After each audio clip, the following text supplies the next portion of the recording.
नमस्कार दोस्तों, स्वागत है आपका मेरी यूट्यूब चैनल बीएमएस ट्यूटोरियल में। आज हम बात करेंगे प्राणवश स्रोतस की व्याधियों के बारे में। और इनमें से भी सबसे पहले हम बात करेंगे भाई हिक्का की। हिक्का को हम आम भाषा में हिचकी बोलते हैं। तो हिक्का में आज हम कुछ पॉइंट्स कवर अप करेंगे अपनी वीडियो में। तो देखते ही एक एक करके। सबसे पहले हम करेंगे परिचय, परिभाषा, फिर व्याप्ति, निदान, इसके संप्राप्ति, इसके पूर्व रूप, इसके लक्षण, इसके भेद, व साध्य व असाध्यता। ठीक है, तो हम अब एक एक करके सभी की बात कर लेते हैं। अगर हम इसके परिचय की बात करें तो जो आचार्य चरक है उन्होंने श्वास और हिक्का को एक ही अध्याय में रखा है। और जो हिक्का होती है वो कई व्याधियों का लक्षण भी है और ये स्वतंत्र भी उत्पन्न हो सकते हैं या स्वतंत्र व्याधि भी है। ठीक है, अब हम बात कर लेते हैं इसकी परिभाषा की।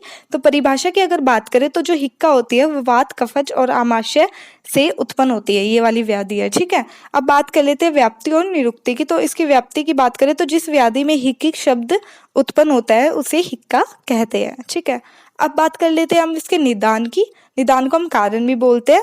तो सबसे पहला पॉइंट अगर हम देखें तो विधायी द्रव्यों के अति सेवन की, जो द्रव्य जलन उत्पन्न करते हैं उनके सेवन से गुरु रुक्ष अभिसंधि का मतलब होता है कि जो रुकावट पैदा करे श्वासों में, ऐसे भोजन करने से, अति शीतल जल या पेय पदार्थों के सेवन से, धूम का मतलब धुआं, तेज हवा तथा अग्नि के सेवन से, वेग संधारण का मतलब वेगों को धारण करने से, वात आदि दोषों के प्रकोपित होने से, और कुछ व्याधियों में भी हिक्का उत्पन्न होती है जैसे उदावरत रोग, रक्त पित्त, जवर, राज्यक्षमा। तो इन सारे रोगों में भी जो होती है वो हिक्का उत्पन्न होती है। अब बात कर लेते हैं हम इसके संप्राप्ति। संप्राप्ति का मतलब ये होती कैसे है, इसका जो प्रोसीजर चलता है वो कैसे चलता है। तो सबसे पहले क्या होता है कि हम जो निदानों का सेवन करते हैं उससे जो होता है वात दोष प्रकोपित हो जाता है। वात दोष प्रकोपित होने के बाद वो हमारे वक्ष प्रदेश में, चेस्ट रीजन में जाके प्राणवश स्रोतस में प्रवेश कर जाता है। ठीक है, जिससे वो क्या करता है कि जो हमारा कफ है उसको उभार कर प्राण वायु में अवरोध उत्पन्न कर देता है। ठीक है, जिससे हिक्का रोग उत्पन्न होता है। अब हम बात कर लेते हैं इसके संप्राप्ति घटक की।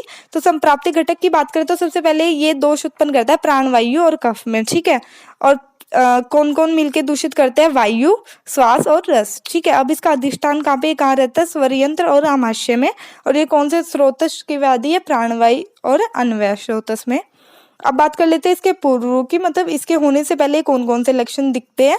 तो वो होते हैं कंठ और उर प्रदेश में गुरुता हो जाती है। कटुकाश्यता का मतलब होता है कि मुख में कड़वापन होना। कुक्षी में आंगटोप का मतलब होता है पेट में अफरा टाइप होना। ठीक है, अब बात कर लेते हैं हम इसके लक्षण की। तो लक्षण की बात करें तो ये मुख मार्ग से बार बार हिक हिक की ध्वनि उत्पन्न कर लेता है। ठीक है, करता है। अब इसके भेद की बात करें तो चरक और सुश्रुत दोनों ने ही 5-5 भेद बताए हैं। महर्षि चरक ने जो बताया है वो बताया है महाहिक्का, गंभीरा हिक्का, शुद्रा हिक्का, अत्रजा हिक्का और व्यापेता हिक्का। और सुश्रुत ने बताया है, ये 4 तो कॉमन बताया है, लेकिन जो व्यापेता हिक्का है उसकी जगह पे सुश्रुतिक यमला हिक्का बताया है। ठीक है, अब हम इसको लर्न करने की एक ट्रिक के बारे में बात कर लेते हैं। तो इसकी ट्रिक है माही गंभीर विराट से अच्छा खिलाड़ी है युवराज। तो माही से हमें याद हो जाएगा महाहिक्का, गंभीर से हमें याद हो जाएगा गंभीरा हिक्का, विराट से हमें याद हो जाएगा व्यापेता हिक्का। ठीक है, से हमें याद हो जाएगा शुद्रा हिक्का, और अच्छा से हमें याद हो जाएगा अत्रवैश मतलब हिक्का।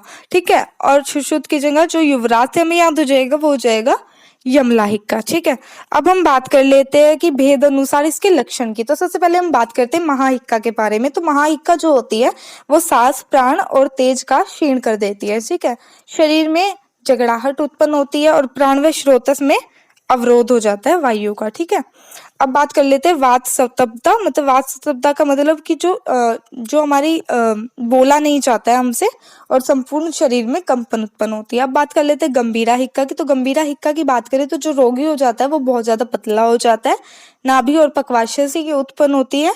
गात्र सततता का मतलब कि जकड़ाहट रहती है हमारे शरीर में और वेदना भी उत्पन्न करती है, और वेग के समय क्या होता है, शरीर टेढ़ा हो जाता है। अब बात कर लेते हैं व्यापेता हिक्का की। तो ये 4 प्रकार के अन्न आश्रित खाद्य लीड पे के सेवन के बाद उत्पन्न होती है, और जो इसका वेग होता है वो वमन, अतिसार के लक्षण भी उत्पन्न करता है। अश्रु पूर्णतः मतलब आंखों में आंसू आते हैं, और जत्रु मूल से ये उत्पन्न होती है, और वेग जो होते हैं वो इसके रुक रुक कर उत्पन्न होते हैं। अब हम बात कर लेते हैं नेक्स्ट हिक्का की, वो है शुद्रा हिक्का। तो शुद्रा हिक्का क्या करता है, जो वात होता है वो कोष्ठ से कंठ की तरफ चला जाता है, जिसके कारण ये शुद्रा हिक्का उत्पन्न होती है। ठीक है, अब शुद्रा हिक्का की बात करें तो ये ज्यादा कष्ट नहीं देती है, क्योंकि ये प्राणवय, अन्वय और उदकवय स्रोतस में अवरोध उत्पन्न बिल्कुल नहीं करती है। ठीक है। जो हिक्का का वेग होता है वो कहाँ से उत्पन्न होता है? कंठ से, तालु से, क्लोम से, ठीक है। अब जिन कारणों से ये उत्पन्न होती है उन्हीं कारणों से इसका शमन भी हो जाता है। अब हम बात कर लेते हैं नेक्स्ट हिक्का की, वो है अत्रजा हिक्का। अगर हम बात करें इसके निदान की, इसके कारण की, तो वो है अति मदपान, मतलब ज्यादा शराब का सेवन करना, अति क्रोध, क्रोध ज्यादा करना, अति भाषण, ज्यादा भाषण देना, अति हास्य का मतलब ज्यादा हंसना, ठीक है। तो क्या होगा कि जो हम अनपान मतलब वात से रिलेटेड अनपान जो हम सेवन करते हैं तो उससे वात प्रकोपित हो जाता है, जिसके कारण वो क्या करता है? उद्र में गमन कर जाता है, वक्ष प्रदेश में, ठीक है, उर प्रदेश में, चेस्ट रीजन भी जिसे हम बोलते हैं। तो उससे क्या करता है कि मंद ध्वनि उत्पन्न होती है इस हिक्का में। और जो हिक्का का वेग होता है वो पानी पीते या अन्न का सेवन करते ही शांत हो जाता है। और जो ये क्या करता है, ये ज्यादा कष्टकारी नहीं होते, क्यों? क्योंकि ये मर्ण प्रदेश और इंद्रियों में रुकावट उत्पन्न नहीं। अब हम बात कर लेते हैं यमला हिक्का की, जो कि सुश्रुत ने बताई है, व्यापिता हिक्का की जंगा।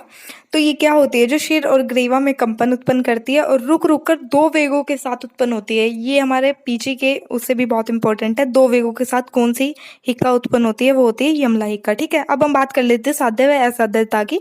तो जो महाहिक्का होते हैं, गंभीरा हिक्का होती है और व्यापिता हिक्का होती है, वो असाध्य मानी जाती है। और जो शुद्रा और अतर्जा हिक्का होती है वो साध्य होती है। और जो वृद्ध अवस्था में जो हिक्का उत्पन्न होती है वो क्या होती है? वो भी असाध्य होती है, ठीक है। आज के लिए इतना ही। अगर आपको हमारी वीडियो पसंद आए तो आप चैनल को सब्सक्राइब जरूर करें और बेल आइकन को तो जरूर दबा दें। धन्यवाद।